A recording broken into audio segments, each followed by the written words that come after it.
우리 하나님의 말씀 디모데후서 3장 1절부터 5절까지의 말씀으로 우리 경건한 예배자로 가득 찬 교회라는 제목으로 하나님의 말씀을 선포하겠습니다. 여러분들 다시 한번 인사드립니다. 우리 꼬박 4주일 만에 이렇게 한자리에 모여서 함께 예배하게 됐습니다. 토요일에 어제 청소를 하는데 매주일 청소 한다고 모이는데요. 어제는 좀 더 심리적으로 다르게 좀 다가오더라고요. 교회가 다시 움직이는구나. 그래서 청소 끝내고 우리 모 집사님께서 저한테 이렇게 말씀하시더라고요. 목사님, 오랜만에 성도들 한자리에 모이게 되는데 많이 설레시지요? 이렇게 물어봐요. 그래서 제가 그렇게 대답했습니다. 제가 왜 보고 싶지 않았겠습니까? 당연히 보고 싶겠죠. 근데 제가 그 질문에 이렇게 대답을 했습니다. 저희는 이미 우리가 각자의 현장에서 하나님께 온전한 예배를 드렸지 않습니까? 저는 그것으로 충분합니다. 이렇게 대답을 드렸습니다. 각자 있는 현장에서 하나님을 예배한 것, 그것으로 충분합니다. 저는 솔직히 비대면 예배가 시작되어지는 지난 이 3주 전부터 줄곧 단 한 번도 우리가 떨어져 있었다든지 우리가 예배를 드리지 않았다든지 그런 생각을 해본 적이 없습니다. 실제로 그런 마음으로 예배를 집례했고 그런 마음으로 함께 하나님 앞에 서 있었습니다. 물론 개인의 신앙의 차이 때문에, 개인의 어떤 차이들 때문에 어떤 결과는 다를 수 있겠지만 여러분들이 하나님을 사랑하는 그 마음, 하나님을 향한 그 열정, 그리고 교회를 사랑하고 성도를 사랑하는 그 마음을 저는 가지고 계시리라고 저는 믿어 의심치 않습니다. 지난 2월 이 코로나 사태가 본격화된 이후에 사회적 거리두기가 실시되면서 전국의 모든 교회들이 하나같이 가장 크게 관심을 둔 화두가 있는데 그것은 바로 예배에 관한 것이었습니다. 전국적으로 이 온라인 예배라고 하는 것은 모르겠습니다. 특별히 어떤 특별한 날이 아니면 한 번도 상상도 해본 적 없고 이런 것은 있을 수 없는 일이라고 생각하고 6.25 때 전쟁 때도 예배를 쉬지 않았는데 이것으로 예배를 멈춘다는 거 이건 용납되지 않는다. 그렇게 충격을 받기도 했고 총리의 행정명령이 구체적으로 딱 떨어졌을 때는 그야말로 요즘 속된 말로 멘탈이 붕괴되는 그런 혼란을 겪기도 했습니다. 얼마 전에 대통령과 이 기독교계의 지도자들이 만날 때 이 한교총 회장께서 말씀하신 것처럼 실제로 우리가 이 예배라고 하는 것을 생각할 때요, 어떠한 것과도 타협할 수 없는 그리스도인의 가장 소중한 가치임에는 부인할 수가 없습니다. 그런데 진짜 예배가 뭐냐? 오늘 그것을 우리가 말씀을 통해 더 크게 도전을 받았으면 좋겠습니다. 우리는 지난 주일부터 이 코로나 시대에 그리고 기상이변으로 온갖 자연재해를 경험하는 한 치 앞도 내다보지 못하는 불확실성의 시대 가운데서 우리 교회가 붙잡아야 될, 성도로서 그리스도인으로서 붙잡아야 될 교회의 본질에 관한 말씀을 나누기로 했습니다. 지난 시간에는 우리 강경중앙교회 첫 글자인 이 강자에 해당되는 강한 믿음으로 승리하는 교회가 되게 하자, 이런 마음으로 말씀을 나누었습니다. 인생이 가진 한계, 인생에 가진 고정관념에 갇혀가지고 우리가 연약한 그리스도인이 아니라 정말 강한 믿음으로 흔들림이 없는 그 믿음을 가지고 구원의 역사를 이루는 복된 발걸음이 되기를 소망하면서 우리가 주님의 말씀 앞에 섰습니다. 오늘 이 시간에도 우리가 강한 믿음으로 승리하는 저와 여러분이 되시기를 축복합니다. 오늘은 두 번째 시간으로요, 이 강경중앙교회 두 번째 글자에 해당하는 경자, 이 경건한 예배자로 가득 찬 교회라고 하는 제목으로 우리가 말씀을 나누겠습니다. 앞서 제가 서두에 말씀드린 것처럼 우리 그리스도인에게 있어서 가장 중요한 정체성은 바로 예배입니다. 예배라고 하는 것을 제가 네이버 사전에 이렇게 찾아봤더니 사전적 의미는 이렇게 기록이 되어 있습니다. 초월적 존재 앞에 경배하는 의식 또는 그런 의식을 행함이라고 이렇게 정의가 되어 있습니다. 이게 사전에서 말하고 있는 예배입니다.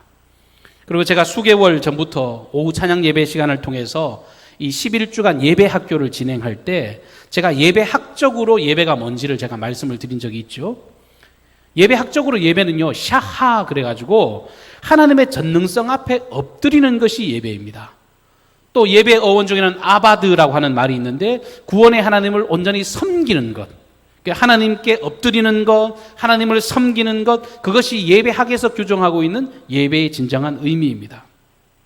우리가 이런 정신을 가지고 이런 마음을 가지고 매주일 주일을 성수하고 있고 최선을 다해 경배하고 섬기는 모습으로 여러분 평생 살아오신 줄로 믿습니다. 그런데 오늘 여기에 더해서 우리가 진정한 예배가 뭐냐, 진짜 예배가 뭔지를 오늘 주시는 말씀을 통해 더 크게 도전받고 고민하는 시간이 되었으면 좋겠습니다. 제가 예배학 강의를 처음 시작할 때 드렸던 예화인데 못 들으신 분들이 계실까 봐 제가 다시 한번 말씀을 드리겠습니다. 이런 이야기가 있어요. 한 원시 부족원에게 이 선교사가 찾아갔습니다.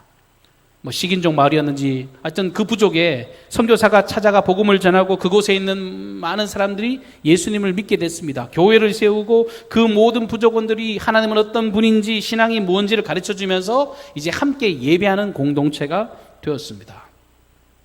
그런데 그 선교지에 선교사가 너무 적적한 나머지 정말 고양이를 한 마리 키우는데요. 근데 힘이 되니까 고양이 키우는 걸 너무너무 좋아하는 거예요. 그러면서 그 고양이를 사랑해주고 키우다가 예배를 드리기 전에 늘 하던 일이 있는데 이 고양이를 원주민에게 건네주면서 그 고양이를 기둥에 묶어두고 예배를 드리러 예배당으로 들어갔습니다. 고양이를 묶어두고 예배당에 들어갔는데 오랜 세월이 지난 이후에 그 선교사가 죽었습니다. 근데 그 원주민들이 하는 일이 웃겨요. 선교사가 죽었는데도 불구하고 그 원주민들이 꼭 예배 전에 하는 의식이 있는데 고양이를 그 기둥에다가 묶어두고 예배를 시작하더라는 겁니다. 또 세월이 흘렀습니다. 나중에 고양이마저 죽어버렸어요. 근데 원주민들은요, 그 고양이가 맸던 그 끈을 이제는 기둥에다가 묶고 예배를 시작했다라고 하는 이야기입니다. 틀림없이 지어낸 이야기일 겁니다. 근데 이건 우리에게 시사하는 바가 굉장히 큰 예화라고 생각합니다. 우리의 예배가 자칫 잘못하면 이러한 것으로 흘러갈 수 있음을 지적하는 이야기입니다. 여러분, 코로나 시대가 됐습니다. 온라인 비대면 예배를 드리면서 많은 분들이 일단은 좀 불편해요. 찝찝해요. 기존에 해오던 방식이 아니라서 혼란스럽기도 하고 뭔가 어색하고 한편으로는 예배가 아닌 것 같기도 하고 그 허전함, 찝찝함, 그런 것을 실제 경험하셨을 겁니다. 어떤 극단적으로 여기에 반응을 보이는 분들은 야, 이거 종교적인 박해다, 핍박이다, 우리를 예배 드리지 못하게 하려고 나라에서 수쓰는 거라고, 이 온라인 비대면 예배는 악한 세력에 굴복하는 것이라고 평가하는 분들도 일부에는 계십니다.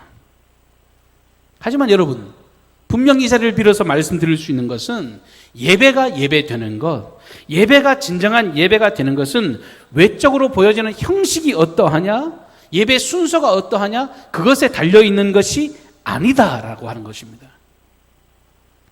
열왕기하 18장에 보면 히스기야 왕의 종교 개혁에 관한 이야기가 기록이 되어 있습니다. 히스기야 왕은 하나님께서 기쁘게 여기셨던 이 다윗 왕의 길을 잘 따라 행했던 왕으로 기록하고 있습니다. 다윗의 행위처럼 여호와 보시기에 정직하게 행한 자, 이렇게 평가를 받았던 사람이 히스기야인데, 그가 종교개혁을 단행하면서 어떤 일을 행하느냐 하면 이스라엘 내에 있는 모든 산당을 제거하고 주상을 깨뜨리고 모든 목상을 다 찍어버렸습니다. 그러니까 교회 내에 있는 모든 우상을 제거했다는 거예요. 근데 그 중에서 재미있는 것은 열왕기하 18장 4절 말씀에 보면 느후수단이라고 하는 형상을 제거하라라고 명령합니다. 느후수단이라고 하는 형상이 뭐냐 하면 모세가 광야에서 이스라엘 자손들을 구원하기 위해 만들었던 놋뱀의 형상이 느후수단입니다. 여러분, 민수기 21장에 이 내용이 나오잖아요. 민수기 21장에 보면 하나님의 그 구원하심과 이끄심에 대해서 반론을 제기하고 이 지도자 모세를 원망하고 하나님께 대해서 대항했던 이스라엘 백성들을 심판하기 위해서 불뱀을 보내시거든요. 불뱀에 물려서 모두 다 죽음을 경험하게 됐을 때 하나님이 다시금 기회를 주십니다. 이 모세의 간절한 기도를 들으시고 하나님이 기회를 주시는데, 너희들이 지금이라도 여호와 하나님만 바라보고 그분을 의지하는 자에게 이 구원의 소망을 다시금 주겠다라는 증거로 모세에게 놋뱀을 만들어서 달아, 사람들에게 보라라고 명령하셨습니다. 그러니까 노뱀의 진짜 목적은 뭡니까? 여호와 하나님을 바라보는 거예요. 구원의 소망을 오직 주님께 두는 것, 그것만 바라보게 하는 목적으로 하나님은 노뱀을 만들어 주셨습니다. 근데 세월이 흐르고 흐르니까 마치 이 원주민들이 정말 이 고양이 줄을 기둥에 매는 것처럼 하나님은 정작 사라져버리고 엉뚱한 도구에 불과한 노뱀의 형상을 숭배하고 있었던 겁니다. 그러면서 자기를 위로하는 거예요. 우리는 여호와를 제대로 믿고 있다. 우리는 예수 제대로 믿고 있다. 하나님을 제대로 숭상하고 있다. 그렇게 생각하면서 노뱀을 따라갔던 것입니다. 여러분, 우리의 예배가 충분히 그럴 수 있습니다. 예배란 단순히 자기 만족을 위해서 드리는 게 아닙니다. 인간이 중심이 돼서 자기가 왕이 되어서 자기 어떤 허전함을 달래고 자기의 공허함을 채우기 위해서 드리는 게 예배가 아니라고 하는 것입니다. 오늘 읽었던 디모데후서 3장에 보시면 세상의 끝날에 관한 이야기가 나옵니다. 말세에 대한 이야기가 쭉 열거되어 있어요. 세상 끝날이 가까우면 이런 일이 있을 거다라고 말씀하면서 그 열매들을 쭉 열거하고 있는데, 여러분 말씀을 한번 보십시오. 마지막 날이 가까우면 가까울수록 사람들은 자기를 사랑한대요. 자기를. 끝날이 되면 될수록요, 자기를 사랑한다는 거예요. 다시 말해서 인간 중심의 세상이 된다는 거예요. 다시 뒤집어서 이야기하면요, 하나님은 필요 없는 세상이 돼요. 내가 주인입니다. 내가 왕입니다. 내가 하나님입니다. 그래서 하나님은 필요가 없고 내 중심으로 살아가는데, 하나님과 무관한 인생, 인간 중심의 세상이 어떤 열매가 맺어지는지 보십시오. 제가 말씀을 천천히 읽겠습니다. 여러분 다시 한번 경청해 보십시오. 돈을 사랑하며 자랑하며 교만하며 비방하며 부모를 거역하며 감사하지 아니하며 거룩하지 아니하며 무정하며 원통함을 풀지 아니하며 모함하며 절제하지 못하며 사나우며 선한 것을 좋아하지 아니하며 배신하며 조급하며 자만하며 쾌락 사랑하기를 하나님 사랑하는 것보다 더한다라고 말씀하고 있습니다. 여러분, 세상 끝날 종말이 되면 될수록요, 하나님이 있어야 될 자리에 사람이 왕이 되는 그 순간에 나타나는 열매들이 이러합니다. 예배가 뭐냐? 예배는 최고의 존엄하신 존재, 최고의 신이신 그 하나님께 영광을 돌리는 거예요. 그분께 합당한 영광을 돌리는 것, 그것이 예배이고, 그분의 존엄한 이름에 합당한, 그 권능에 합당한 영광과 그분의 권능 앞에 엎드리는 것, 그것이 예배인데, 하나님은 필요 없어요. 그저 자기 자신이 주인공으로 바뀌고 욕심으로 정말 관철되는 그 순간, 그것은 예배의 열매, 그건 예배도 아니고 그리스도인의 삶도 아니고 하나님이 기뻐하시는 자의 삶의 걸음이 아니라고 성경은 우리에게 경고하고 있는 것입니다. 이런 인간 중심의 삶이 형통할 리가 만무하죠. 이런 인간 중심의 어떤 예배가 경험하는 것은요, 패배의 나락으로 떨어질 수밖에 없는 것입니다. 우리가 예배와 관련된 말씀을 중에 특별히 로마서 12장 1절과 2절의 말씀을 여러분 잘 아실 겁니다. 그러므로 형제들아, 내가 하나님의 모든 자비하심으로 너희를 권하노니 너희 몸을 하나님이 기뻐하시는 거룩한 산 제물로 드리라. 이는 너희가 드릴 영적 예배니라. 너희는 이 세대를 본받지 말고 오직 마음을 새롭게 함으로 변화를 받아 하나님의 선하시고 기뻐하시고 온전한 뜻이 무엇인지 분별하도록 하라. 이렇게 명령하십니다. 여러분, 이 말씀 앞에 아멘으로 화답하기를 축복합니다. 바른 예배는 공간의 제약을 받는 게 아닙니다. 바른 예배는 형식의 구애에 매이는 것이 아닙니다.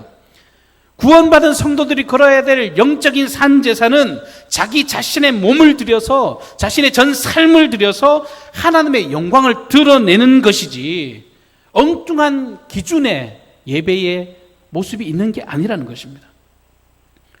우리 그리스도인이 걸어야 될, 유일하게 추구해야 될 방향, 그것은 삶으로 드리는 예배, 영적인 예배입니다. 여러분, 로마서 12장의 말씀을 통해서 한번 보십시오. 예배를 방해하는 세력은요, 세상의 악한 세력이 아니에요. 여러 가지 어떤 환경적인 요인이 아닙니다. 요즘은 우리의 예배를 방해하는 건요, 코로나가 아니에요. 성경은요, 이 시대를 본받지 말고 그럽니다. 이 시대를 본받는 행위가 예배를 방해하는 유일한 세력입니다. 이 시대를 본받는 우리의 삶의 모습이 예배를 방해하는 유일한 세력이라는 겁니다.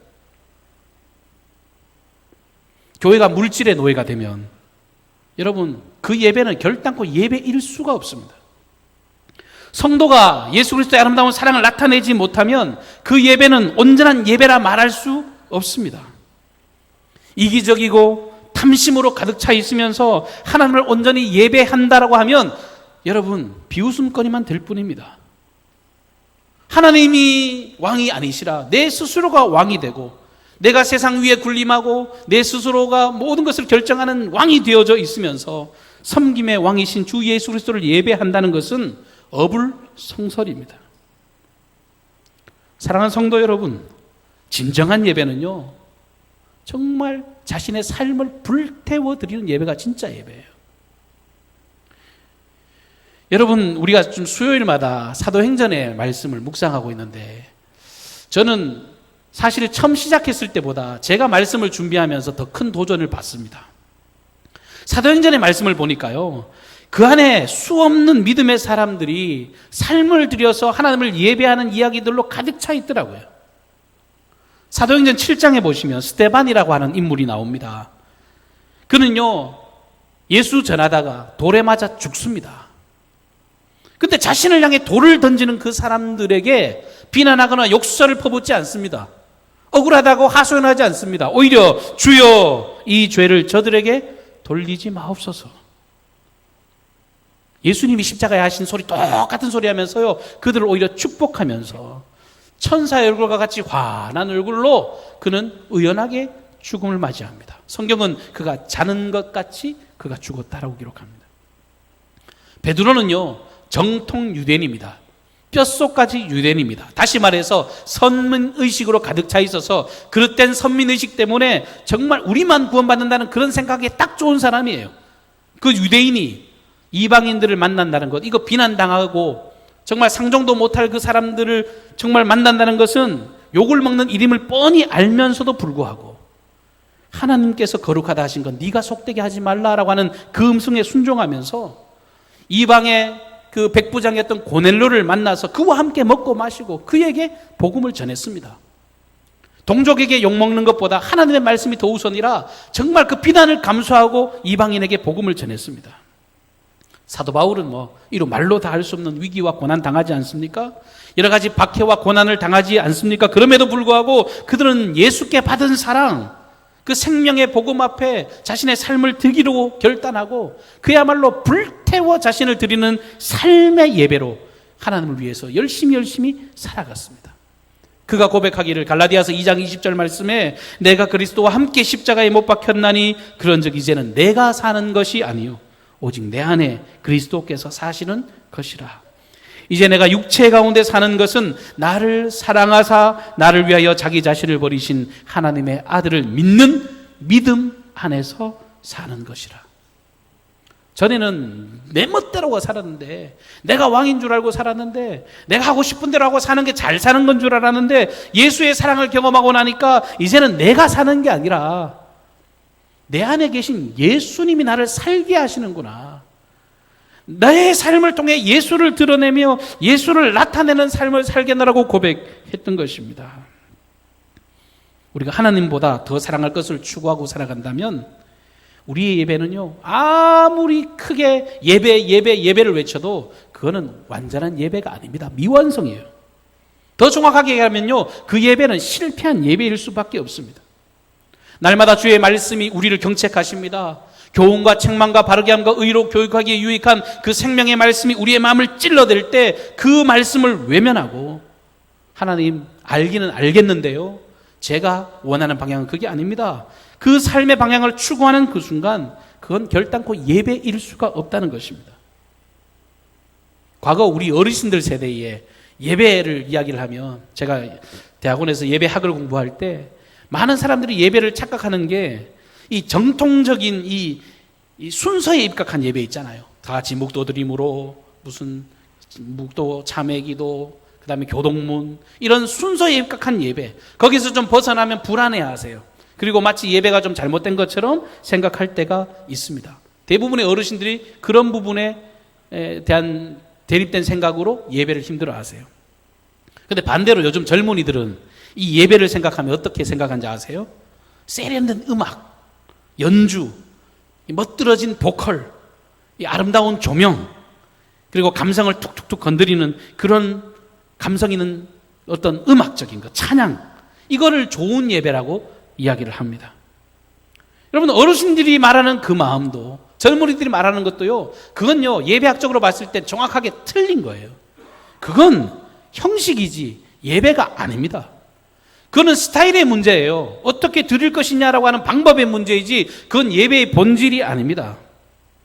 제가 거듭거듭 말씀드립니다만 예배는 형식과 구호로 이루어지는 게 아니에요. 스타일이 아닙니다. 예배는요, 오직 예수로 사는 삶, 예수를 나타내는 우리의 삶, 우리를 통해 예수만 높아지는 삶, 예수로만 만족하고 예수로만 감사하는 믿음의 고백, 믿음의 삶, 그것이 유일한 예배의 핵심이라고 하는 것입니다. 그래서 오늘 말씀, 5절 말씀, 이 주님의 음성을 여러분 들으십시오. 예수님께서 우리에게 이렇게 말씀하세요. 경건의 모양은 있으나 경건의 능력은 부인하니 이 같은 자들에게서 내가 돌아서라. 주님이 간절히 우리에게 외치십니다. 껍데기뿐인 모습, 허울뿐인 모습, 경건의 모양을 갖추는 것으로만 우리 그리스도인의 책무를 다한 게 아니라 그리스도인의 삶의 능력을 너희들이 나타내며 살아야 된다. 혹여 그 길을 걸어가고 있거들랑 돌아서라. 회개가 뭡니까? 돌이키는 게 회개예요. 하나님의 자리로 돌아가는 것이 회개입니다. 이것이 주님의 간절한 음성이에요. 내가 네 마음 문 밖에 서서 내 마음을 두드리는데 누구든지 내 마음을 열고 나를 너희들의 마음 가운데 모셔서 함께 먹고 마시고 나와 함께 살아가는 그 그리스도의 삶을 주님은 기대하고 계신다는 겁니다. 여러분, 오랜만에 교회 나오셔서 이런 표 보시니까 어떠신지 모르겠습니다. 좋은 교회를 넘어 위대한 교회로. 제가 새벽마다 기도할 때 이 비전을 늘 머리에 떠올리고 있습니다. 이것을 지향하고 있습니다. 좋은 교회. 여러분, 답을 다 알고 계십니다. 근데 위대한 교회는요, 쉽지 않아요. 정말 말씀에 처절하게 몸부림치고 정말 예수를 닮아가기를 위한 몸부림치는 아름다운 삶이 없이는 결단코 위대한 교회 근처도 갈 수가 없다는 것입니다. 최근 일부 아주 극단적인 이 목회자들, 그리고 어떤 성도들의 어떤 어리석은 행동으로 인해서 요즘 TV 뉴스가 도대체 기독교 방송인지 세상 방송인지 모를 만큼 기독교가 언론에 노출이 되고 있습니다. 물론 왜곡된 시선이 틀림없이 있지요. 그럼에도 불구하고 여전히 우리를 돌아보게 하는 일들도 있습니다. 근데 어리석은 그 방향도 문제이지만 저는 그 댓글을 보면서 너무너무 마음이 아프고 댓글을 보면서 너무너무 속상하기도 하면서 제 자신을 돌아보는 어떤 마음을 가진 적이 있습니다. 거기 댓글 중에 이런 댓글이 있더라고요. 그분은 예수 안 믿는 것 같아요. 근데 이런 댓글을 달아놨어요. 예수 좀 제발 좀 그만 팔래요. 이제 지겹다. 예수 좀 그만 팔아라. 이렇게 이야기하더라고요. 그러니까 목회자가 하는 말이니까 다 주님의 영광을 위한다고 하지만 나타나는 게 그게 아니니까 그 사람이 그런 거 예수 좀 그만 팔아라. 요즘은 순교한다는 이야기도 나오니까 순교 이렇게 해라 저렇게 해라 오만 댓글이 달리잖아요. 여러분, 그리스도인의 삶에 안디옥 교회가 복음에 합당한 아름다운 삶을 살았을 때, 정말 세상과 다른 기준의 삶을 살았을 때 세상 사람들이 교회를 향해서 뭐라고 불렀냐 하면 그리스도인이라고 불러준 겁니다. 우리는 그리스도인입니다라고 이야기한 게 아니라 초대교회 역사는요, 예수 믿는 사람들이 세상과 다르게 사니까 그 사람들이 감동을 받아가지고 저 사람들은 예수 믿는 사람이라는 뜻으로 그리스도인이라고 외부에서 우리를 그렇게 불러줬다고요. 근데 지금은 반대로 입에 담지 못할 치욕의 열매가 이 그리스도인이라고 하는 이름 아래에 이렇게 달리고 있는 시대를 살아가고 있습니다. 마태복음 25장 42절 이하의 말씀에 보시면 한 임금의 비유가 나옵니다. 한 임금 옆에 좌우편에 사람들이 있는데 동일한 질문을 그들에게 던집니다. 이 좌편에 있는 사람에게 이 임금이 이렇게 이야기합니다. 내가 줄일 때에 너희가 먹을 것을 주지 아니하였고, 목마를 때에 마시게 하지 아니하였고, 나그네 되었을 때에 영접하지 아니하였고, 헐벗었을 때에 옷 입히지 아니하였고, 병들었을 때에 옥에 갇혔을 때에 돌아보지 아니하였느니라. 이러니까 그 좌편에 선 사람들이 대답합니다. 그들도 대답하여 이르되 주여 우리가 어느 때에 주께서 줄이신 것이나 목마른 것이나 나그네 되신 것이나 헐벗으신 것이나 병드신 것이나 옥에 갇히신 것을 보고 공양하지 아니하더이까. 임금이 이렇게 대답하지요. 내가 진실로 너희에게 이르노니 이 지극히 작은 자 하나에게 하지 아니한 것이 곧 내게 하지 아니한 것이니라. 예수님이 멀리 계신 게 아니에요. 우리의 삶 속에서 우리가 만나는 모든 사람에게 나눠야 될 이 그리스도의 사랑을 감당하지 못하면 주님은 내게 안 한 거라고 말씀하시는데요. 그 임금이 이 말씀을 하고 난 이후에 이 열매 없는 삶이 무너져 있는, 삶이 주의 뜻과는 상관없는 그들을 향해 진노의 말씀을 하시는데, 여러분 25장 41절 말씀을 들어보십시오. 또 왼편에 있는 자에게 이르시되 저주를 받은 자들아 나를 떠나 마귀와 그 사자를 위하여 예비된 영원한 불에 들어가라. 여러분, 무서운 이야기 아닙니까? 천국과 지옥에 관한 이야기를 하면요, 예수 믿었으니까 나는 안전하다고 생각하는데요, 예수님은요 정작 내가 전하는 그 가르침과 무관한 삶을 사는 자들에게 주님은요 이 지옥에 대한 영원한 불에 대한 경고를 하고 계십니다. 저에게도, 여러분에게도 주님은 동일하게 이 음성을 들려주세요. 어린 소자에게 정말 냉수 한 그릇 주지 아니하는 그 모습을 주님 보시고 그것을 우리의 구원과 직결해서 주님은 우리에게 경고하고 계신다는 겁니다. 예수천당 불신지옥. 여러분 이 지역은 어떤지 모르겠습니다만 제가 그래도 나름대로 대도시 출신 아닙니까? 대구광역시 인구가 거의 250만 300만 가까이 됩니다. 중앙통 대구 동성로를 가보면요, 여러분 시뻘건 십자가를 들고요, 여기에 막 이렇게 리본을 메고 예수천당 불신지옥을 메가폰을 들고 소리치는 사람들을 굉장히 많이 볼 수 있습니다. 서울 명동이나 서울역이나 여러분 가보십시오. 거기 가면요 이런 분들이 많이 있습니다. 수없이 많은 전도자들이 예수천당 불신지옥을 외칩니다. 그런데 정작 예수가 천국이라고 하는 사실을 느낄 수가 없는 거예요. 예수님이 말씀하신 천국은요 죽어서 가는 천국만 있는 게 아니에요. 예수 그리스도를 만나면요 이 땅을 천국으로 바꾸는 거예요. 예수님을 만났더니요 삶의 문제가 해결되지는 거예요. 천국을 누릴 수가 있습니다. 느낄 수가 있습니다. 그런데 듣기는 듣는데 천국의 삶과 무관한 것을 자꾸 보게 되는 거예요. 예배가 얼마나 많이 드려집니까? 주일 낮 예배, 오후 예배, 수요 예배, 금요 예배, 새벽 예배, 구역 예배, 사역별로 여기저기 온갖 예배를 그렇게 많이 드리고, 제가 지난날 살아오면서 부교육자로 대형교회를 지나오면서요 1년이면 성경 공부를 제가 주관한 것만 해도 얼마나 많이 주관했는지 몰라요. 예배도 많이 드리고 성경 공부로 머리는 이만큼 커져 있는데 삶은 하나님과 전혀 무관한 삶을 살아가는, 하나님의 나라와 무관한 삶을 살아간다. 경건한 예배자로 가득 찬 교회. 주님은요 우리 강경중앙교회가 정말 경건한 예배자로 가득 찬 교회가 되기를 기대하시는 줄로 믿습니다. 저와 여러분의 삶을 통해서 이 경건의 모양만 갖춘 자들이 아니라, 껍데기만 가지고 아무런 능력 없는 자들이 아니라 진짜 능력을 가진 사람들, 진짜 사랑을 가진 사람들, 참된 예배자, 주님이 간절히 찾으신다는 것입니다. 코로나 시대를 경험하면서 각자 느끼는 감정들이 다 다르겠지만, 저는 목사로서, 그리스도인으로서 이 비대면 예배를 드리며 이런 생각이 혼자 문득 들더라고요. 하나님이 내 신앙을 테스트하시려고 지금 이런 기회를 주시는가, 이런 생각을 해봤습니다. 여러분, 제가 예를 한번 들어볼게요. 여러분, 교회에서 많이 은혜롭게 불리는 찬송 중에 이런 찬송이 있죠. 높은 산이 거친 들이 초막이나 궁궐이나 내 주 예수 모신 그곳이 그 어디나 하늘나라. 우리가 찬양하면 눈물도 많이 흐릅니다. 근데 막상 집에서 예배 드리려니까요, 왜 이렇게 뭔가 예배를 못 드린 것처럼 느껴지죠? 여러분, 그러면 그 찬송이 틀린 거예요, 여러분. 진짜요, 높은 산이나 거친 들이나 초막이나 궁궐이나 내가 공무원이라 내가 직장에 있든지 내가 어디에 있든지 내가 예수님만 함께 한다면 나는 이곳이 하늘나라고 이곳이 주님을 만나는 시간이고 이곳이 하나님의 나라라고 고백할 수 있는 그리스도인이 힘 있는 그리스도인 아닙니까? 우리가 진짜 예배자인지 테스트하는 거 맞죠? 또 이런 찬송이 있습니다. 푸른 바다 나선이 몸 어디든지 가오리다.